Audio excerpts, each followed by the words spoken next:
ہمارے پیارے نبی حضرت محمد صلی اللہ علیہ وسلم اللہ کے بھیجے گئے تمام پیغمبروں اور پوری نسل انسانیت میں سب سے خوبصورت اور حسین شکل و صورت کے مالک ہیں۔ اللہ نے حضرت محمد صلی اللہ علیہ وسلم کے مثل نہ کسی کو پیدا فرمایا اور نہ کبھی کوئی پیدا ہوگا۔ حضور اپنی خوبیوں، کمالات اور ظاہری خصوصیت میں ایسے یکتا ہیں کہ اس میں آپ کا کوئی شریک ہی نہیں ہے۔ امام قرطبی نے نقل کیا ہے کہ اللہ تعالیٰ نے نبی صلی اللہ علیہ وسلم کا مکمل حسن و جمال دنیا میں ظاہر نہیں فرمایا۔ اگر حضور کا مکمل حسن ظاہر کر دیا جاتا تو کسی میں حضور کی طرف دیکھنے کی صلاحیت نہ ہوتی۔ اللہ نے اپنے محبوب نبی کو جمال عطا فرمایا تھا۔ دراصل حسن صرف رنگ کی سفیدی، جاذبیت اور ظاہری بناوٹ کے خوبصورت ہونے کو کہتے ہیں، جبکہ جمال پوری جسم کے تمام اعضاء کا درست ہونا اور جسم کے تمام حصوں کے پرفیکٹ ہونے کو کہا جاتا ہے۔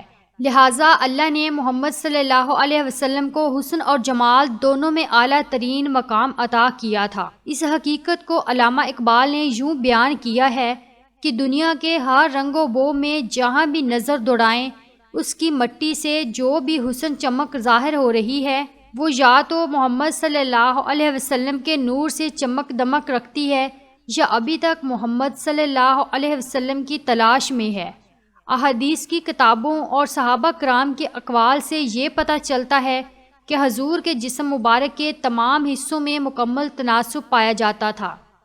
اللہ نے اپنے محبوب کو تمام عیب اور نقص سے پاک رکھا تھا۔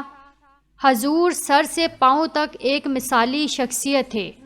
صحابہ کرام ہمیشہ حضور کی ظاہری شخصیت اور خوبصورتی کی تعریفیں، مداح اور شاعری کیا کرتے تھے، جو تاریخی کتابوں میں بھری پڑی ہیں، جن میں شاعر اسلام حضرت حسان بن ثابت رضی اللہ تعالیٰ عنہ کا ایک مشہور شعر ہے جس کا ترجمہ کچھ یوں ہے: یا رسول اللہ، آپ سے زیادہ حسن و جمال والا میری آنکھوں نے کبھی کسی کو دیکھا ہی نہیں، اور آپ سے زیادہ جمیل کسی عورت نے جنا ہی نہیں۔ حضرت ابو ہریرہ، انس بن مالک، عبداللہ ابن عمر، کعب بن مالک، جابر بن عبداللہ اور حضرت براء بن عازب رضی اللہ تعالیٰ عنہ نے حضور کی خوبصورتی اور جسمانی بناوٹ حلیے کو جس طرح بیان کیا ہے، اگر ان تمام روایتوں اور اقوال کو ایک جگہ جمع کیا جائے تو وہ کچھ یوں ہے: حضور کے جسم مبارک کا رنگ گورا سفید تھا، گویا ایسا معلوم ہوتا تھا کہ آپ کا بدن چاندی سے ڈھال کر بنایا گیا ہو۔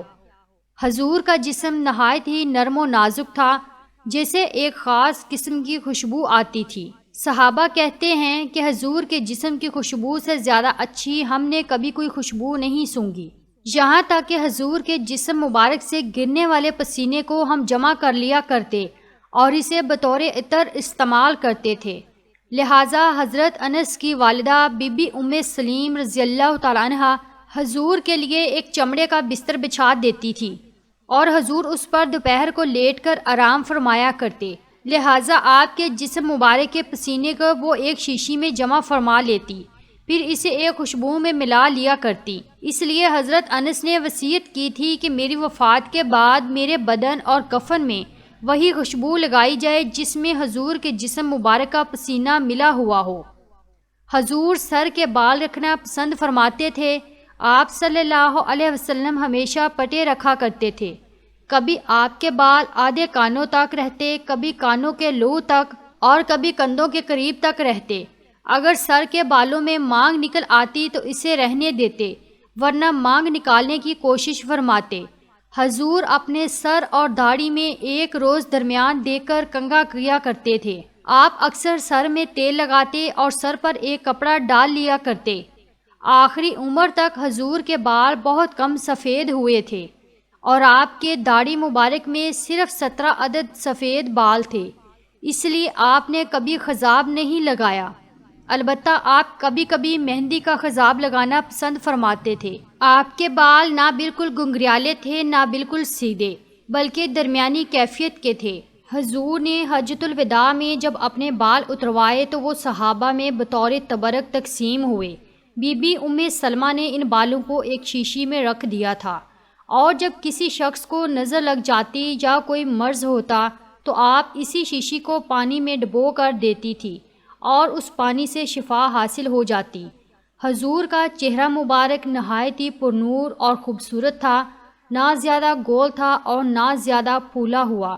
آپ کے دانت مبارک ابدار موتیوں کے مانند تھے، جو سفید چہرے کے ساتھ چمکتے تو یاقوت کے موتی کی طرح لگتے تھے۔ حضور کی آنکھیں بڑی سیاہ اور سرمنگی تھیں، جن میں سرخ ڈورے تیرتے دکھائی دیتے۔ جب حضور کی طرف کوئی نظر کرتا تو یوں سمجھتا کہ آپ کی آنکھوں میں سرما لگا ہے، جبکہ آپ کی آنکھوں میں سرما موجود نہ ہوتا تھا۔ پیشانی مبارک کشادہ تھی، بھویں باریک اور گھنی تھیں، اور دونوں بھویں اس قدر قریب تھی کہ دور سے دونوں ملی ہوئی معلوم ہوتی تھی، اور ان دونوں بھووں کے درمیان ایک رگ تھا جو غصے کے وقت ابھر جاتا تھا۔ آنکھوں کی پلکیں گھنی اور دراز تھی۔ اللہ نے حضور کو ایسا معجزہ عطا فرمایا تھا کہ ان مقدس آنکھوں سے آپ ایک ہی وقت میں آگے پیچھے، دائیں بائیں، اوپر نیچے، دن رات، اندھیرے اجالے میں بھی یکساں دیکھ لیتے تھے۔ حضور کی ناک نہایت ہی خوبصورت، اونچی اور خمیدہ تھی۔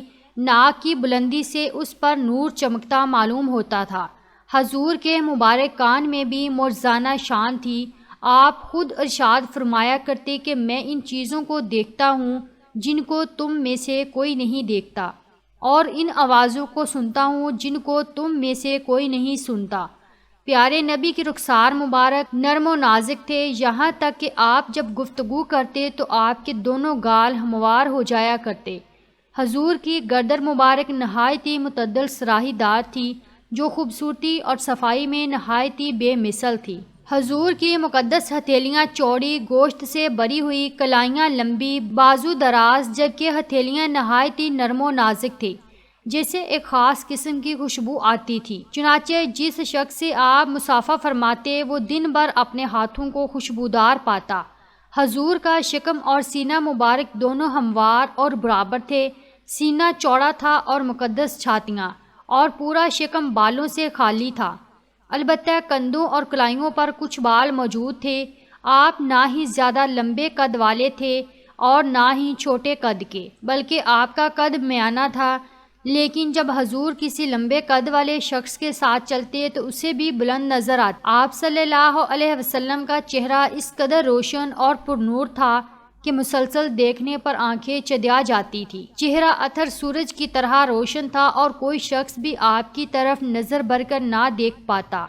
حضرت جابر رضی اللہ تعالیٰ عنہ کا بیان ہے کہ میں نے رسول اللہ کو ایک مرتبہ چاندنی رات میں دیکھا۔ اس وقت حضور ایک سرخ دھاری دار چادر اوڑھے ہوئے تھے۔ میں ایک مرتبہ چاند کی طرف دیکھتا اور ایک مرتبہ حضور کے چہرے کو دیکھتا، یہاں تک کہ میں نے فیصلہ کیا کہ حضور کا چہرہ چاند سے بھی زیادہ خوبصورت تھا۔ ام المومنین حضرت عائشہ فرماتی ہیں کہ مصر والے اگر میرے محبوب کے رخسار مبارک کے اوصاف سن لیتے تو حضرت یوسف کی قیمتیں لگانا بھول جاتے، اور زلیخا کو ملامت کرنے والی عورتیں اگر میرے محبوب کی پیشانی کو دیکھ لیتی تو ہاتھوں کے بجائے اپنے دل کاٹنے کو ترجیح دیتی۔ دراصل حضرت یوسف علیہ السلام اور دیگر حسینوں کا حسن حضرت محمد صلی اللہ علیہ وسلم کے حسن کی ایک خیرات ہے۔ حافظ ابن حجر لکھتے ہیں کہ ہر ایمان والے کا یہ عقیدہ ہونا چاہیے کہ اللہ نے نبی صلی اللہ علیہ وسلم کے بعد کسی کو بھی آپ کی طرح تخلیق نہیں فرمایا ہے، اور نہ آپ کے بعد کوئی آپ کے مثل پیدا ہوگا۔ کسی شخص کا ایمان اس وقت تک مکمل نہیں ہو سکتا جب تک وہ یہ تسلیم نہ کر لے کہ حضور کی ذات ظاہری اور باطنی کمالات ہر انسان سے بڑھ کر ہے۔